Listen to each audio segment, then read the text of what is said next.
이제 외화가 끝났으니, 그러니까 외화는 채권에 묻어서 그냥 제가 억지로 끼워넣어서 한 겁니다. 왜냐면 아까 보셨듯이 장기 차입금도 있고 막 그 외상 매출금, 외상 매입금도 있잖아요. 근데 이거를 흩어져 있는 거 그냥 모아가지고 한 번에 끝내버리는 겁니다. 그래서 물어보셔서 질문 많이 해주시면 정리해서 대답을 해드릴게요. 그럼 이제 9페이지로 넘어가셔서 대손 할 건데 다 재밌는 주제예요. 외화도 재밌었지만 또 대손도 재밌죠. 기대되시죠? 네. 회계가 그냥 다 재밌지 않나요? 다 고개 끄덕끄덕 하시네요. 안 속네. 재밌어요. 여기 정 붙이면은 그렇긴 한데 이게 여러분의 몸값을 올리고 월급을 올려준다 생각하면 얼마나 예쁩니까? 짜릿하다. 짜릿하죠.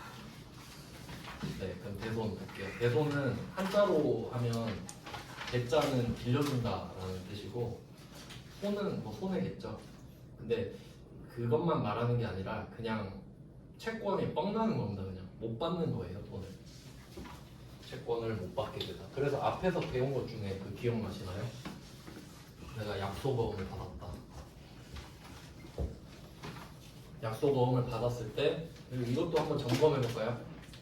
내가 약속어음을 받을 때는 약속어음을 받은 겁니다. 계정 과목은 몰라요. 근데 내가 매출을 하고 약속어음을 받았을 때는 받을 어음이라고 썼던 거고, 이건 계정 과목이죠, 파란색은. 근데 뭐 땅 팔고 차 팔고 이런 거 하고 어음 받으면 미수금이라 그랬죠. 그러니까 되게 많이 틀리는 거라고 말씀드렸죠. 그러니까 이거 구분 잘 하셔야 됩니다. 약속어음은 그냥 실물을 말하는 거고 어음이란 걸 말을 하는 거고, 얘 둘은 어음을 받았을 때 어떤 계정 과목을 쓸 거냐 이걸 우리가 선택하는 걸 배우는 거고, 뭐 이런 내용이었죠. 근데 그러니까 주로 우리가 받을 어음을 하긴 했는데 여기서 부도 난 적 있었죠. 부도. 그러니까 돈이 부족해서 못 받는다, 지급 거절 이렇게 나왔는데, 그럼 계정 과목 기억나세요? 그냥 뭐 대충 부도 뭐 어쩌고 저쩌고 있잖아요. 부도 부도가 어음과 수표인가? 수표와 어음인가? 부도가 어음과 수표. 자, 이렇게 됐던 것까지 배웠잖아요, 우리 부도가 났을 때. 그리고 제가 말씀드린 적 있죠. 왜 어음은 부도가 났는데도 그래도 자산으로 바꾸냐? 소송 한번 붙어볼 수 있으니까. 왜? 어음은 법적 효력이 있으니까. 네, 그에 비해서 뭐 외상매출금도 있었잖아요.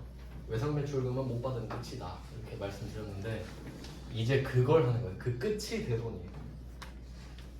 이것까지 소송에서 져버렸다. 물론 그 별일 없으면 이기는데요. 문제는 그런 거죠. 파산 선고. 그러니까 기업이 파산 신청 악용하는 사례도 되게 많거든요. 안 좋은 사례는 이런 게 있어요. 회사가 빚을 막 져. 개인도 마찬가지예요. 막 빚을 져요. 그리고 갚을 생각도 없어. 파산 신청해버려. 그리고 법원이 얘 돈 못 갚겠다, 돈 받지 마 하면 채권자 바보 되는 거예요. 그래서 그것도 악용하면 그 막 형사처벌 이렇게 받거든요. 근데 뭐 우리가 그런 건 알 필요는 없지만 절차는 그렇다는 거예요. 그래서 부도 어음과 수표에서 소송 지면 대손, 외상매출금은 그냥 대손 이렇게 되는 거죠. 외상매출금은 구두약속이라 했잖아요. 그러니까 철수한테 여러분이 100만 원 빌려줬는데 철수 뿅 탔어요. 어떻게 받을 거야? 그럼 바로 대손. 그런 느낌. 뭐 상황은 그렇게 설명을 드렸고, 그럼 이제 대손을 지금 배우는 이유가 채권 뒤에 오는 주제이기 때문이죠. 채권은 대손 가능성이 있네, 이렇게 보셔야 돼요. 채권은 무조건 대손 가능성이 있죠.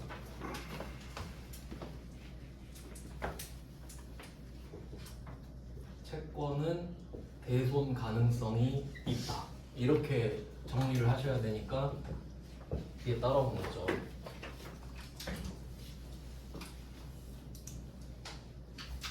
어렵지 않죠? 왜냐면 채권은 돈을 받을 권리니까 반대로 못 받을 수가 있는 거예요.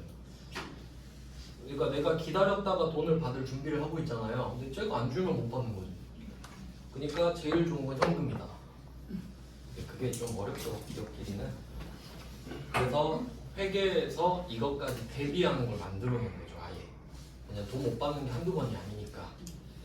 자, 그럼 한번 볼게요. 52번 12월 31일이죠. 12월 31일은 평가하는 날이에요. 자, 어떤 내용이 나오는지 보니까 매출 채권, 외상 매출금 받으러 옴 이렇게 써있죠. 여기서 한 가지 포인트가 있는데 매출 채권 뒤에 괄호 열고 외상 매출금 받으러 옴 이렇게 써있죠. 아, 이걸 원래 괄호 쳐야 되는데 괄호가 쳐져 있으니까 이걸 네모 박스 쳐보세요. 뭐 샤프나 볼펜 같은 걸로. 이거 왜 체크하냐면요. 실제 시험에서 이 괄호 안에 있는 내용이 없다고 생각하셔야 돼요. 그러니까 지금은 출제자가 너무 친절해가지고 매출 채권 이렇게 말해놓고 이게 외상 매출금 받으러 옴이에요 이렇게 말한 거예요. 근데 실제로는 말 안 해줘. 그냥 매출 채권 잔액 이렇게 말한다. 그럼 여러분은 매출 채권이란 말을 듣는 순간 외상 매출금 받으러 온 계정 과목을 떠올리셔야 된다고. 알겠죠? 네. 중요한 겁니다. 그러니까 이게 없이 나온 적도 있어서 제가 말씀드리는 거예요. 그럼 여기에 미수금은 들어가나? 아니죠. 외상 매출금은 이 두 개밖에 없어요. 그러니까 외우셔야 된다고. 외상 매출금은 이 두 개밖에 없어요. 그러니까 말을 안 해도 알아야 된다고. 아시겠죠? 자, 그 다음에 잔액에 대해서라고 돼 있죠. 그럼 이건 뭘 하는 거냐면 12월 31일에 외상 매출금이랑 받으러 옴이 각각 얼마씩 쌓여 있겠죠. 12월 31일 기준으로. 그러면 그거에 대해서 각각 1%를 못 받는다고 생각해라 이 말이에요. 근데 우리한테 지금 데이터가 없죠. 그래서 얘는 그 자동 결산이라고 써놓고 넘어갈게요. 자동 결산이라고 쓰고 넘어가겠습니다. 52번 문제는 그러니까 이런 식으로 이게 대손 충당금을 설정하는 문제인데 이건 프로그램에서 자동으로 하는 거예요. 그러니까 여러분이 분개를 하셔도 되는데 자동으로 할 수 있는 걸 굳이 분개를 한다? 비효율적이죠. 그건 컴퓨터 쓸 때 해보겠다는 소리예요. 그러니까 이론은 그렇다는 걸 말씀드린 겁니다. 근데 이건 여러분이 실제로 분개를 할 필요가 없는 문제다. 좋죠? 네, 그 다음 53번. 자, 53번 문제도 일부러 넣어놨습니다. 자, 이것도 역시 결산일이라고 돼 있죠. 여기서는 외상 매출금 잔액 써있죠.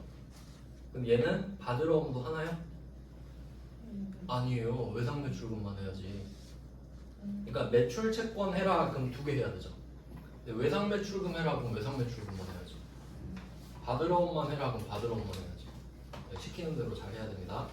1%는 똑같고요. 그 다음에 이 당구장 표시 보시면 반드시 결산자료 입력 메뉴만을 이용해라 돼 있죠. 자동결산 써 있네요. 자동결산만 써라. 그럼 이 말은 뭐냐면 네가 직접 분개를 해도 되는데 안 돼. 이 정답은 자동결산만 인정할 거야. 이 말이에요. 그럼 이거 보고 알 수 있죠. 아, 이거 내가 직접 분개해도 되는구나. 근데 얘는 어떻게 그렇게 하면 틀리게 그 오답 처리하겠다 이 말이죠. 네, 그 다음에 54번입니다. 역시 결산일 현재고요.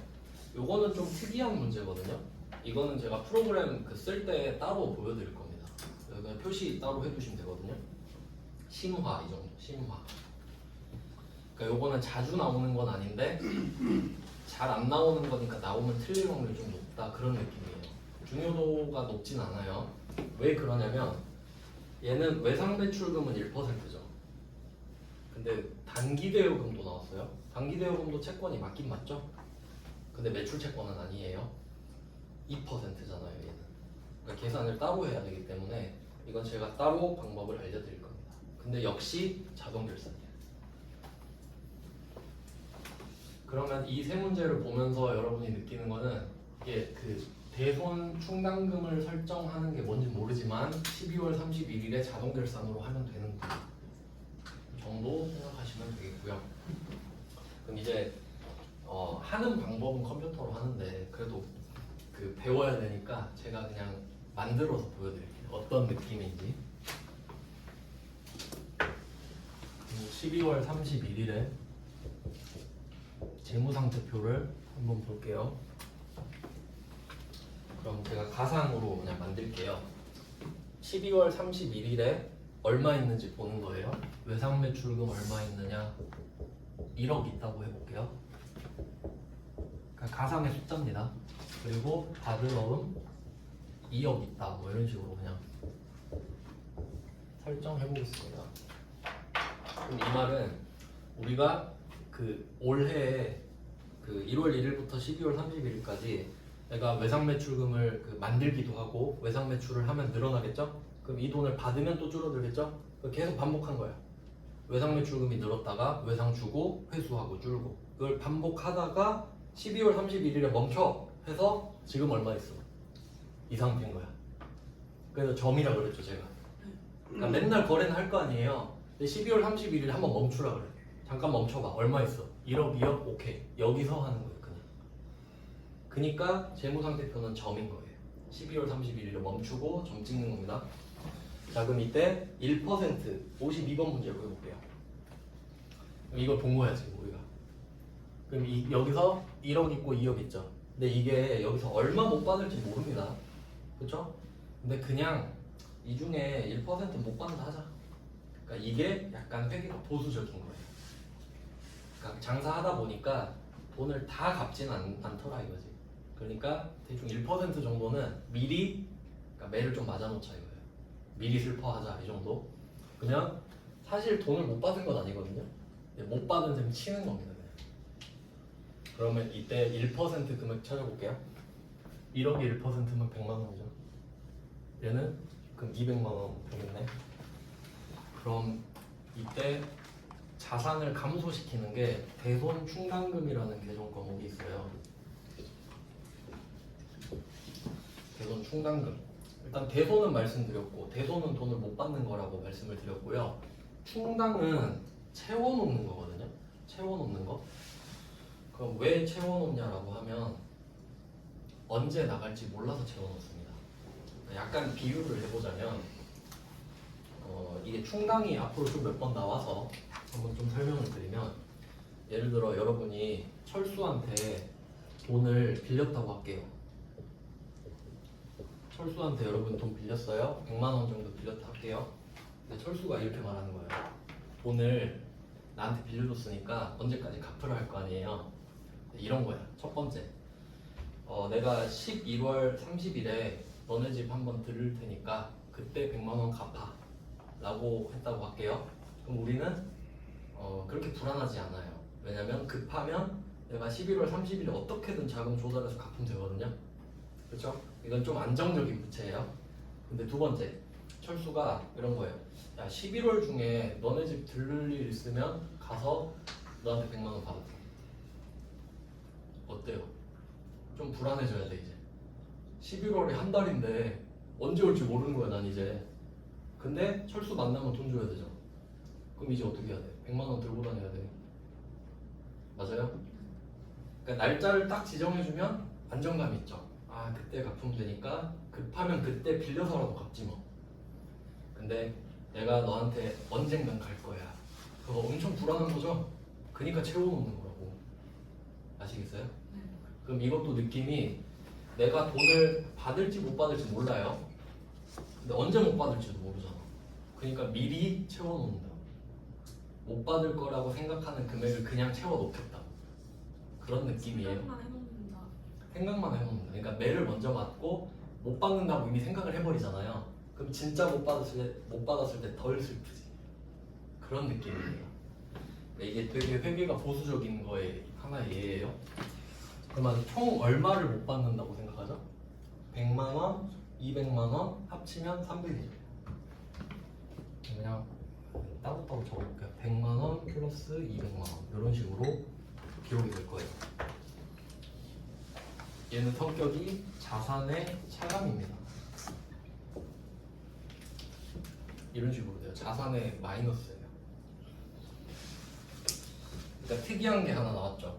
대손 충당금은 대변에 생기거든요. 근데 생기는데 마이너스로 생겨요. 원래 자산이 생기면 차변에 생겼잖아요. 근데 얘는 생기는 것 자체가 대변인데 마이너스로 생겨요. 좀 특이한 개념인데 그럼 한번 생각해 보세요. 우리가 이 생각을 하는 순간 기분 나쁘죠. 아 300만 원 조졌네 이 생각하는 거거든요. 그러면 실제로는 아니지만 내 생각대로라면 자산 300이 줄어든 거죠. 순자산이 줄었죠? 비용이 돼버리는 거예요. 그러니까 그냥 잡아버립니다. 비용을 보수적이니까. 그럼 기분이 나빠. 그러면 기분 나쁜 이유가 여기 써요. 대손, 삼각비 이렇게 쓰거든요. 삼각이란 말도 앞으로 좀 보실 텐데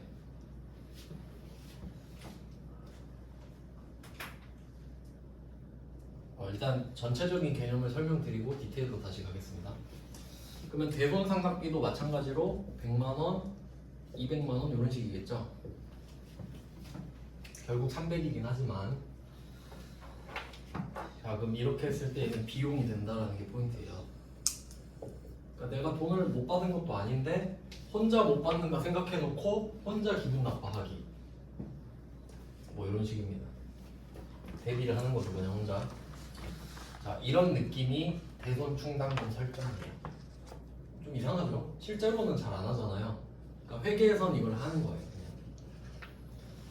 자 근데 이거를 이제 조금 더 자세하게 쪼개볼게요. 좀 더 자세하게.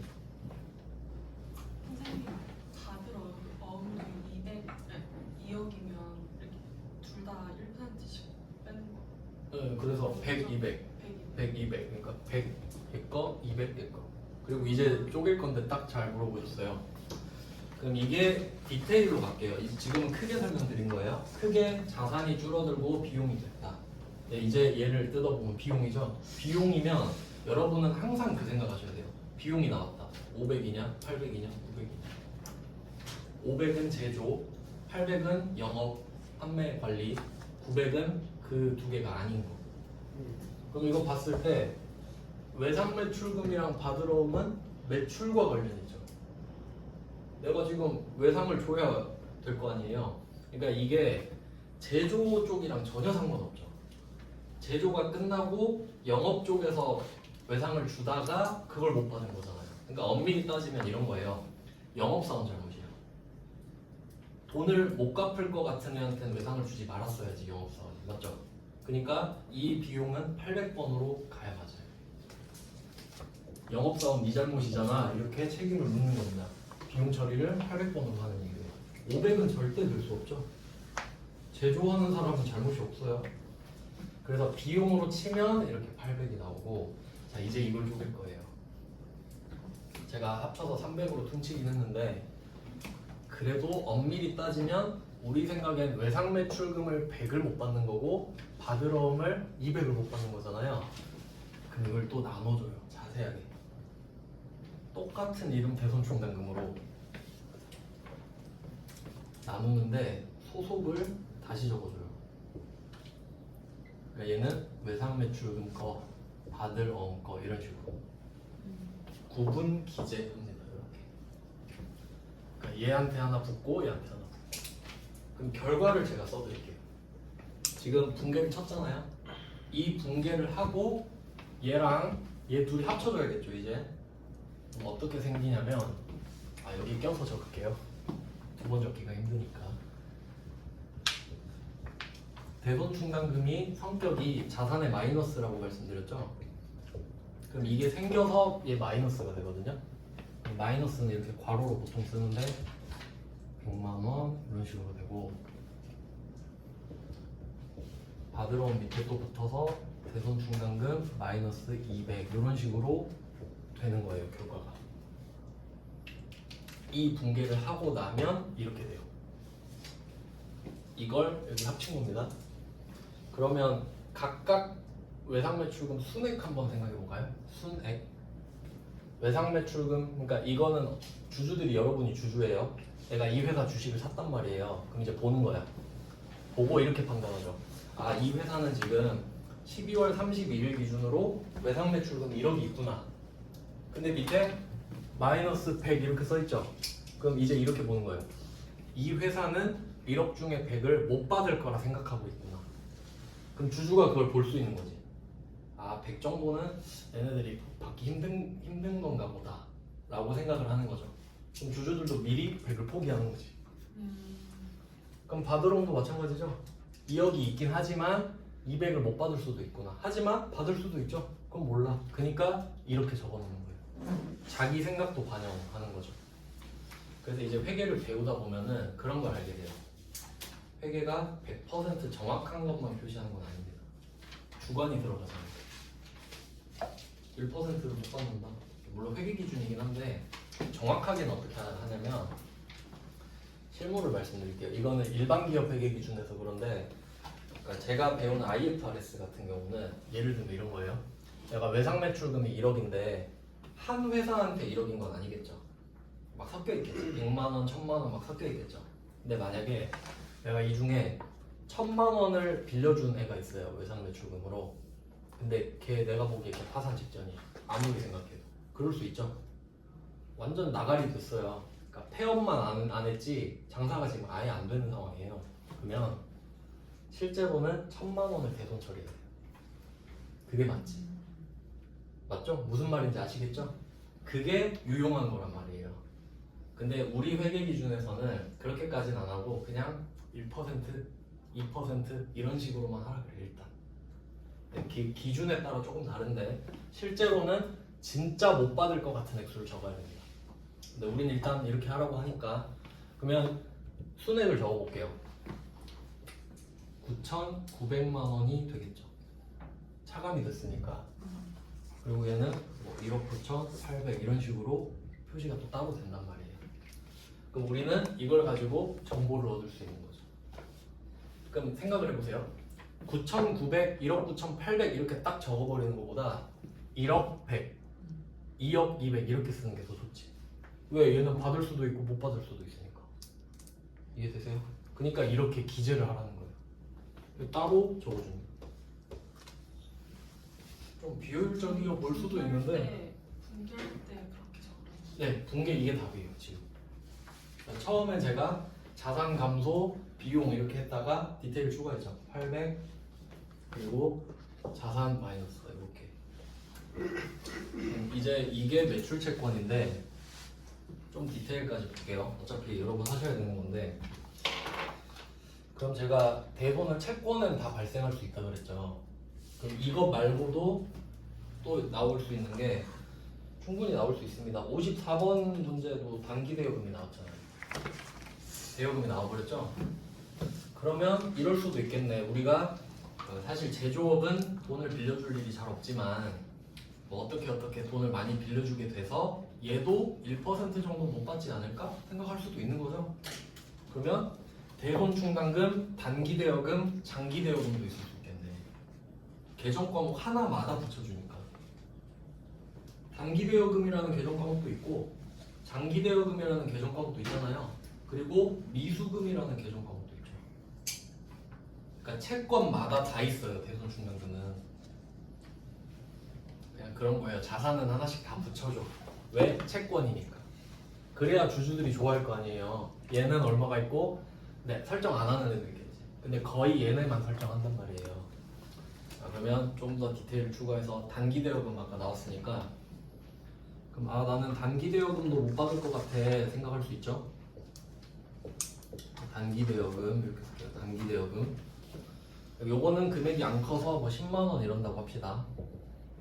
이럴 수도 있겠죠. 내가 빌려준 돈 중에 10만 원 정도 못 받을 것 같아. 그럼 이것도 비용 처리하셔야겠죠. 그러니까 대변은 오히려 안 어려워요. 계정 과목마다 있으니까. 근데 이제 비용으로 넘어갈게요. 그럼 아까 얘를 800번으로 하는 이유는 외상 매출금이랑 바드러움이 매출 채권이라고 그러죠. 이건 영업사원 잘못 맞잖아요. 우리가 맨날 파는 거니까. 근데 대여금은 우리 영업이 아니죠. 이거 우리 돈 빌려주는 거 영업 아니에요. 삼성전자가 돈놀이 하면 안 되잖아요. 할 수는 있지만 본업은 아니죠. 그러면 이때 못 받을 것 같다고 생각하는 거는 비용이긴 한데 900번으로 가요. 900번. 왜냐면 500번 잘못은 원래 없는 거고 800번 잘못도 아니죠. 아니, 영업사원이 돈 빌려준 거 아니잖아요. 돈 빌려주면 경영진이 빌려줬겠지. 그러니까 900번으로 갖고 가는 겁니다. 이게 이쪽에서 포인트예요. 즉 대손 충당금은 채권 하나마다 있다. 즉 대손 충당금의 개수는 채권의 숫자와 일치한다. 설정을 하냐 마냐의 문제지 일단 있긴 있다. 그럼 반대로 말하면 선급금에 대한 대손 충당금도 있습니다. 비금전 채권인데도. 근데 설정할 일이 없겠지. 아시겠어요? 그리고 걔네들이 뭐든 간에 그러니까 이 개수는 채권 개수랑 똑같다는 거 아시겠죠? 한 개마다 다 있으니까. 근데 이게 다 써도 비용은 2개밖에 없어. 800번. 매출 채권은 800번이고 나머지는 다 900이지. 그러니까 이게 따로 놀아요. 차변 대변이. 대변은 채권 개수, 차변은 비용은 2개밖에 없어. 여기에는 기타의 이거 많이 들거든요. 기타의 대손상각비 이거 시험에 잘 나옵니다. 잘 틀리거든요. 기타의 대손상각비 기타 채권이라서 900번인 게. 좀 너무 길어. 근데 어차피 대손상각비잖아요. 그러니까 대손상각비 검색해서 아 맞다 이 정도만 할 수 있으면 된다고. 아 맞아 대손상각비가 아니라 얘였지 이 정도만. 이렇게 찾아내실 수 있어야 돼요. 이게 기본 원리입니다. 이거 진짜 시험에 잘 나와요. 기타의 대손상각비. 그래서 지금은 답을 우리가 딱히 적을 건 없지만 그냥 개념 설명 때문에 이렇게 말씀을 드렸고요. 그리고 이제 문제를 좀 풀어보면서 분개할 수 있는 거 해볼게요. 이 55번은 새로 읽을 거라서 그냥 참고하시면 됩니다. 이거는 여러분이 풀 필요는 없고 그냥 넣어놨어요. 그냥. 여러분 시험에서는 안 나옵니다. 이 55번 같은 경우는 바로 넘어갈게요. 56번으로. 자, 56번 보시면 12월 31일이 아니죠. 일단 뭐 평가는 아닌 것 같고 대손 충당금 설정도 아니고 당사는 미라컴의 제품을 판매하여 계상되었던 외상 매출금 부가가치세 불포함. 이 말은 그 원래는 부가가치세가 포함돼야 되거든요. 근데 이거는 세법이 아니라 회계 문제이기 때문에 그냥 없는 셈 치고 풀어봅시다 이런 느낌이에요. 실제로는 있지만 그거 물어보고 싶지 않다는 거지 지금. 뭐 그런 값다 하시고 회수 불능 채권으로 확정되어 대손 처리했다. 여기서 키워드는 대손 처리입니다. 대손 처리 이것만 표시하세요.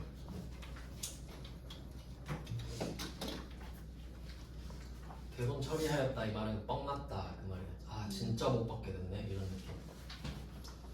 그러니까 차이를 보면은 12월 31일에는 아 나 이만큼 못 받을 것 같아 이런 느낌이죠. 그리고 56번은 아 진짜 못 받았어 이 말이에요.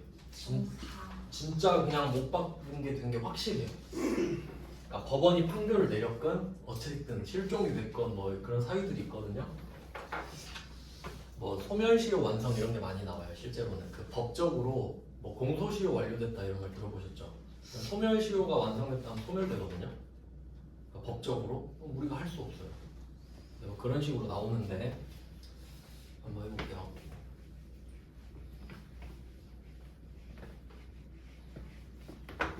자, 그럼 일단 그 전에 분계부터 한번 예측을 해보죠. 어떤 일이 있었나? 제품 매출을 했었겠죠?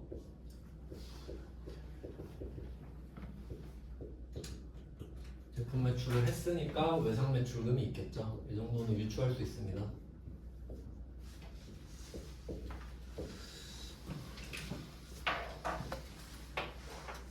그리고 미라컴이라고 뭐 써있으니까 거래처도 써놨겠죠.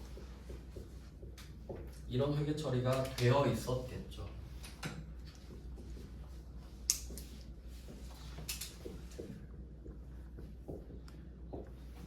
이건 이미 되어 있는 회계 처리고요. 아 300이네 죄송합니다. 3,000이 아니라 300.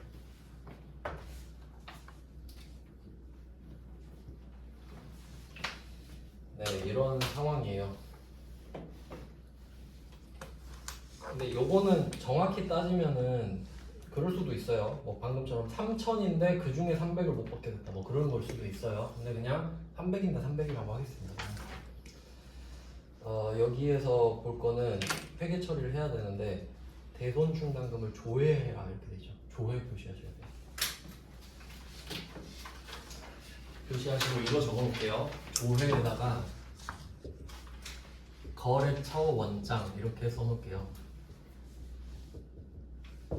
거래처 원장 이게 그 조회할 수 있는 장부 이름인데 혹시 이거 처음 들어보셨나요? 거래처 원장? 말한 적 있죠? 어디서 말한 것 같아요? 현금 가부족에서 현금 가부족 조회해서 풀어라 그런 문제 있었죠? 그러니까 조회는 생활이다 이렇게 말씀드렸어요. 그러니까 얘도 당연하거든요. 왜냐면 작년 말에 대손충당금 설정하고 끝냈잖아요. 또 지금 어떻게 알아? 조회를 해봐야지.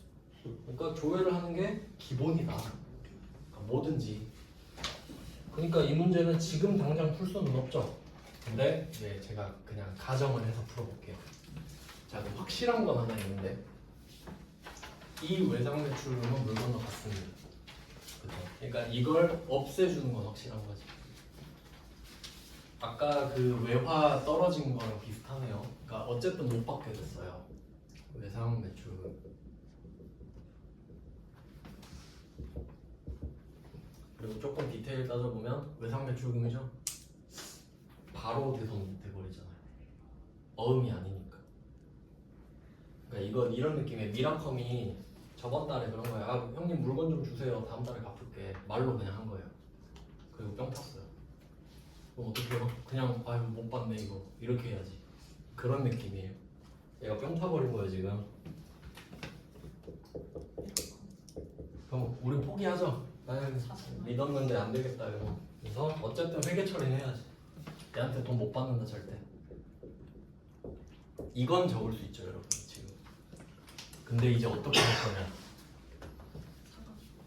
그러면 여러분이 지금 방법은 모르지만 조회했다고 합시다. 그럼 잔액이 셋 중에 하나예요. 첫 번째, 딱 300 있다. 대손충당금 그럴 수 있죠? 근데 그럴 확률이 좀 많지는 않을 것 같은데 그러니까 두 개로 보면 될 것 같아요. 많다 적다. 그러니까 대손충당금이 넉넉해. 많아. 작년 말에 엄청 많이 해놨어. 막 5천만 원 해놨어. 아니면 100만 원 해놨어 이런 거. 그러면 첫 번째 케이스. 대손충당금을 작년 말에 5천만 원 해놓은 거예요. 그럼 여기서 300보다 많죠. 300보다 많죠?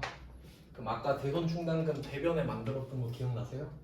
그러니까 그게 약간 어떤 느낌이냐면 충전하는 거예요. 그러니까 제가 원래 옛날엔 어떻게 설명했냐면 좀 약간 유치한 설명할게요. 이게 대손충당금 있고 대손상각 자리만 보세요. 이렇게 만들었잖아요. 그러니까 저는 처음에 이렇게 생각했어요. 이 대손삼각비가 비용이잖아요. 그러니까 이게 그 옛날에 제가 버스카드 충전해서 다녔거든요. 고등학생 때. 저 670원이었어요 그때 버스카드. 그러면 대손충당금, 대손삼각비 있는데 내가 버스카드 10,000원을 충전할 거예요. 10,000원 충전하면 일주일 탔거든요. 그러면 현금 10,000원이 줄어들죠. 그러니까 이게 현금이야. 대손삼각비 비용 잡잖아요. 그럼 내 현금이 줄어든 거야. 알겠죠? 그리고 어떻게 돼? 버스 카드가 충전되죠. 그러니까 여기다 충전한 거야 이렇게. 그러니까 비용으로 태워서 자산 마이너스를 충전시킨 거예요. 이런 느낌으로 전 생각했어요. 근데 버스 카드가 지금 5천만 원 들어있는 거야. 작년 말에 5천만 원 태워서 5천만 원 넣었거든. 이해돼요? 그러니까 그럴 수도 있잖아요. 작년 말에 5천만 원 대손충당금을 충전했을 수도 있지. 그럼 지금 충분하죠. 그럼 여러분은 그냥 버스카드 띡 찍고 타면 돼요. 그럼 여기에 5천만 원이 쌓여 있잖아요. 그 중에 300만 원만 빼면 돼. 대변에 있던 거를 충전해놨죠? 빼서 쓰는 거. 이렇게 충전을 하고 사용할 때는 샤변으로 보면 돼. 충전하면 늘어나고 사용하면 줄어들 테니까. 그래서 이 사용한다는 개념으로 이렇게 대손충당금을 쓰는 거예요. 이런 느낌이에요. 근데 이거 이제 한번 상상해 볼까요? 여러분이 아까 제가 보여드렸죠? 검색하는 거. 대손충당금 검색했어요. 근데 100개 나와. 대손충당금 100개 나와요. 외상매출금 받으러 대여금 그렇게 나오겠지. 외상매출금 걸로 해야 되겠죠. 외상매출금 걸로 골라줘야겠네. 검색하면 100개 나오니까 이것까지 적어두셔야겠죠? 아 근데 물론 이거 보면 알지만 신경을 좀 써야 된다. 왜냐면 이게 왜 조심해야 되냐면 지금 외상 매출금이죠. 나중에 바드러움도 나올 수 있겠죠? 그럼 바드러움 나오는데 여러분이 여기 대손충당금만 써놓잖아요. 대손충당금 검색하면 외상 매출금 게 맨 위에 올라오거든요. 엔터 치면 틀려요. 외상 매출금 검색하면 대손충당금 검색하면 대손충당금 외상 매출금 게 맨 위에 있단 말이에요. 그럼 검색하고 습관적으로 엔터 치는 사람 있죠? 그럼 틀린다고. 어쩔 수 없어요. 대변에 바드러움이니까. 무슨 말인지 아시겠어요? 그니까 이걸 써놔야 의식을 한다고. 아 조심해야겠구나. 여러 개 있으니까 진짜 생각보다 많습니다. 근데 우선은 해놓고 난 다음에 다시 고칠 수 있는 거죠. 고칠 수 있어요. 고칠 수 있어요. 근데 한 번에 제대로 입력하는 게 더 좋으니까 이렇게 의식을 해서 하자. 그럼 지금은 5천만 원을 내가 충전해 놨었으니까 300만 원 빼서 써봤자 티도 안 나죠? 그럼 그냥 여기서 300을 빼서 쓰면 된다. 이런 느낌이거든요. 그럼 이때 5천만 원을 충전할 때 자산의 감소였죠. 이제 여기만 좀 정리를 잘 하시면 되는데 우리가 이때 미리 기분 나빴었죠. 그러니까 돈을 못 받은 것도 아닌데 5천은 못 받는다 치자 해놓고 혼자 슬퍼했잖아요. 자, 이 상태로 이걸 갖다 썼죠. 그럼 만들어졌을 땐 자산의 감소였는데 갖다 쓰면 자산의 증가가 돼버려요. 반대로 가니까 그냥 반대라고 생각하시면 돼. 만들었을 땐 대변인데 쓰면 차변이니까. 그럼 이게 자산의 증가가 됩니다. 그냥 반대니까. 이렇게 이거 이해 안 가죠? 그럼 이걸 어떻게 생각해야 되냐면 이해하는 법 알려드릴게요. 이해하는 법. 이게 진짜 중요한 거예요. 한 번만 이해하면 되는데 이게 미리 슬퍼했잖아요. 미리 5천만 원어치 슬퍼해버렸죠. 근데 그럼 이제 300만 원 못 받은 거 안 슬퍼. 미리 슬퍼했잖아요. 미리 울어놨다니까. 근데 오늘 300 받은 거? 그럴 줄 알았어. 이런 느낌이에요. 그러니까 이 자산 줄어든 거 있죠. 상쇄돼 버려 그냥. 하나도 안 슬퍼. 알고 있었어? 이런 느낌이에요. 쿨한 척. 그러니까 쿨의 한도는 어디까지예요?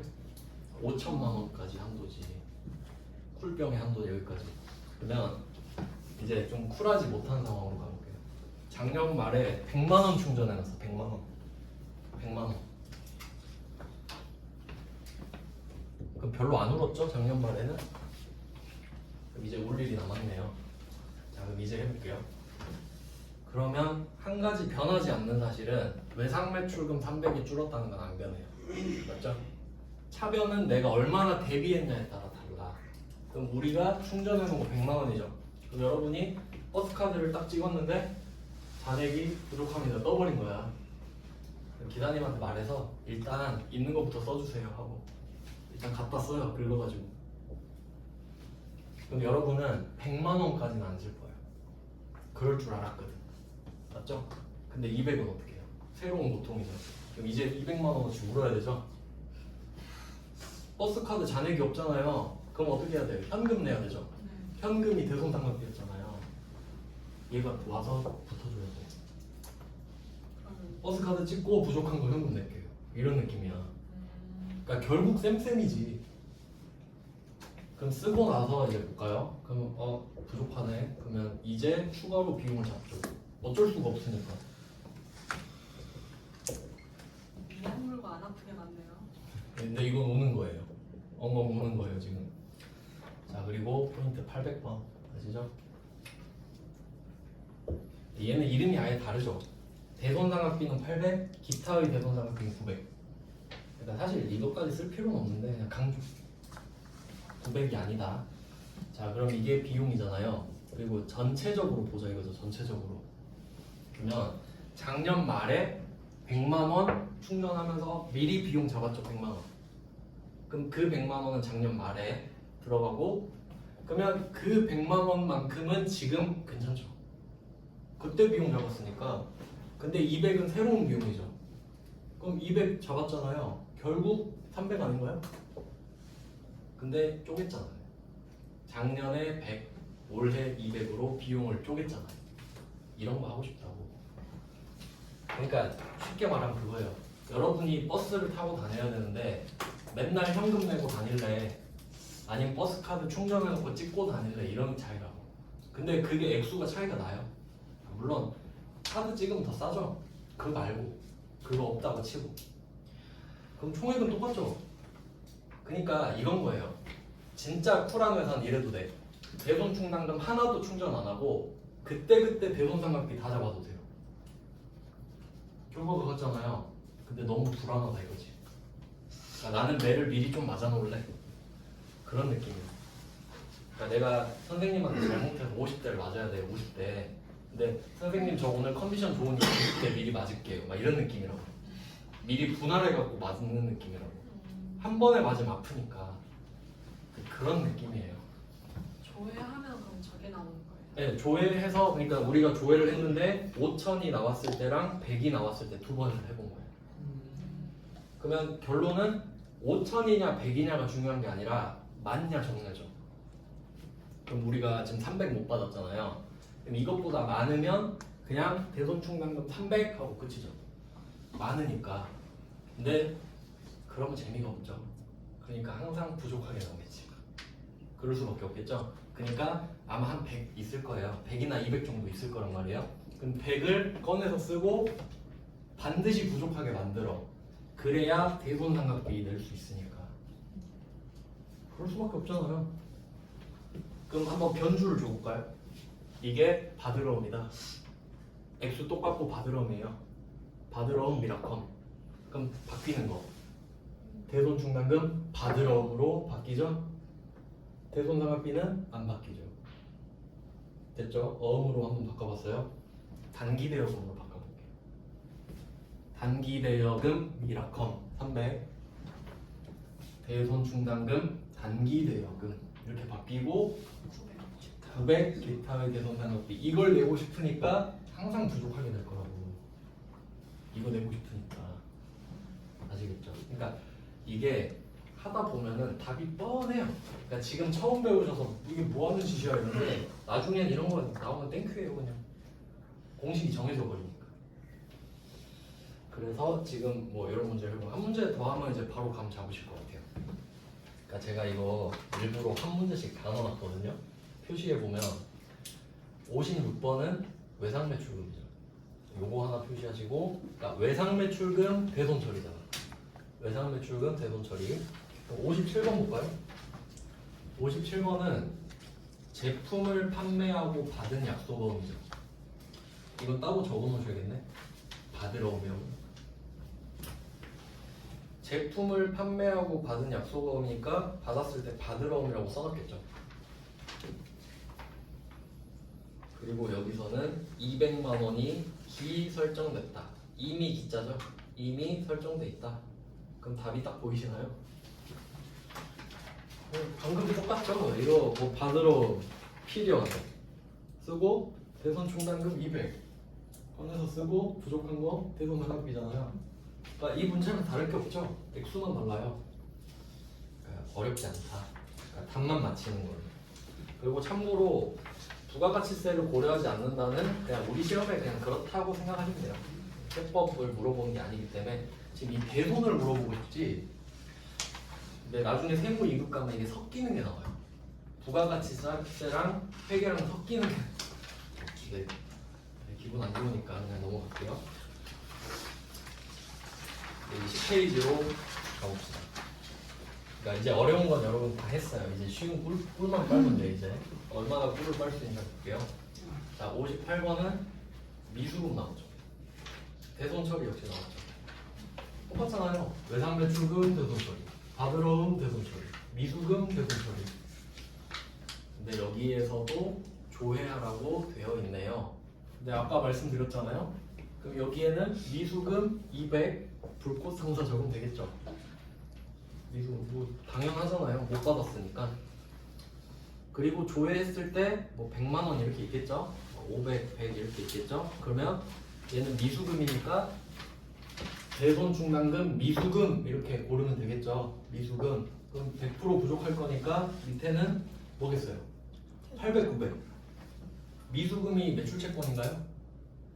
그러면 800, 900. 900. 900. 그거 내고 싶은 거야. 900인 거 아냐고. 미수금이 매출 채권 아닌 거 아냐고 물어보고 싶을 거라고. 그러니까 58번을 여러분이 조심하셔야 돼요. 58번부터 많이 틀립니다. 그러니까 출제자들이 좋아하는 문제, 여러분은 자주 틀리는 문제 이렇게 되겠죠. 그 다음에 59번도 가볼게요. 그리고 참고로 또 말씀드리면 지금 3개 봤죠. 외상매출금, 받으러 온 미수금 3개 봤죠. 근데 3문제 다 부가가치세 고려하지 말라고 했죠. 근데 있는데 하지 말라는 소리예요. 왜냐면 물건을 판 거기 때문에 부가세가 붙거든요. 조금씩 말씀드릴게요. 그 다음에 59번 보시면 단기대여금 있죠. 이것도 채권 맞죠? 그럼 이것도 지금 대손 처리가 나온 거잖아요. 자, 근데 여기는 부가가치세 이야기를 안 하죠. 왜냐면 돈 빌려줄 때는 부가가치세가 없거든. 그냥 상식적으로 생각해 보세요. 여러분이 은행에 1억 빌리러 갔어요. 네, 은행에서 1억 갚으시고 부가세 1,000만 원 주세요. 이러면 말이 되는. 그러니까 돈을 빌려주고 빌리는 건 금융 서비스거든요. 금융은 면세거든요. 그러니까 말 안 해. 그냥 참고로 알고 계세요. 나중에 또 알려드리는데 그냥 그렇구나. 대여금은 그렇구나. 그래서 제가 다 넣었습니다. 아주 치밀하게. 59번은 단기대여금 대손처리죠. 그럼 이거는 그것만 생각하면 되겠죠? 기타의 대손상각비. 그럼 60번 볼까요? 장기대여금. 단기대여금 했으니까 장기대여금도 한 거예요. 얘도 기타의 대손상각비죠? 그러니까 대손 충당금은 각각 다 있고 그건 당연히 검색하시면 되니까. 근데 우리는 비용 쪽에서 많이 틀릴 거니까 그 정도만 적어놓으면 된다 이거지. 그러니까 딱 보니까 58 미수금, 59 단기대여금, 60번 장기대여금이 묶어서 뭐예요? 기타 채권이거든요. 매출 채권이 아니니까. 그래서 얘네들은 추가로 비용 처리를 할 때 900번 기타의 대손상각비를 해야 된다. 이걸 잘 낸다고요. 많이 틀리니까. 그러니까 이 세 개를 조심하셔야 된다. 58, 59, 60. 엄청 잘 틀립니다. 네, 뭐 이런 내용이에요. 그래서 일단 이게 대손의 핵심이에요. 그러니까 두 개 있죠. 정리하고 줄게요. 그러니까 대손은 두 개가 있습니다. 첫 번째 설정. 이건 12월 31일에 하게 돼 있어요. 그렇죠? 그런데 이거는 자동 결산으로 하면 된다 그랬죠. 나중에 해보면 일도 아니에요. 컴퓨터 계산기가 알아서 해줘. 근데 이건 제가 따로 안 하는 겁니다 지금. 나중에 컴퓨터 쓸 때 같이 해볼 거니까. 그 다음에 처리, 대손 처리 나왔죠? 이건 언제일지 모르죠. 1월 1일일 수도 있고 1월 2일일 수도 있고. 이건 기준이라고 할게요. 이 두 개밖에 없어요. 대손 뭐 있냐? 12월 31일에 설정을 하세요. 자동 결산으로 끝. 근데 이건 너무 쉬우니까 이런 거 내겠죠? 네. 제가 5개 넣은 거 아니에요. 외상매출금, 받으러 미수금, 단기대여금, 장기대여금 낼 수 있는 거 다 넣었잖아 지금. 그럼 이거 잔액 부족하게 나올 거 뻔하죠? 그럼 왼쪽에 매출채권, 외상매출금 받으러 오면 800번으로 처리하고 나머지 미수금, 대여금은 기타의 대손상각비 해라. 이게 시험 포인트예요. 그러니까 납득은 처음에 안 가지만 하고 보면 그냥 나중에 그냥 그런 대로 익숙해져 버리거든요. 그럼 문제 풀기는 쉬워. 일단 이렇게 해놓고 이제 10분 쉬고 볼게요. 5시부터 볼게요.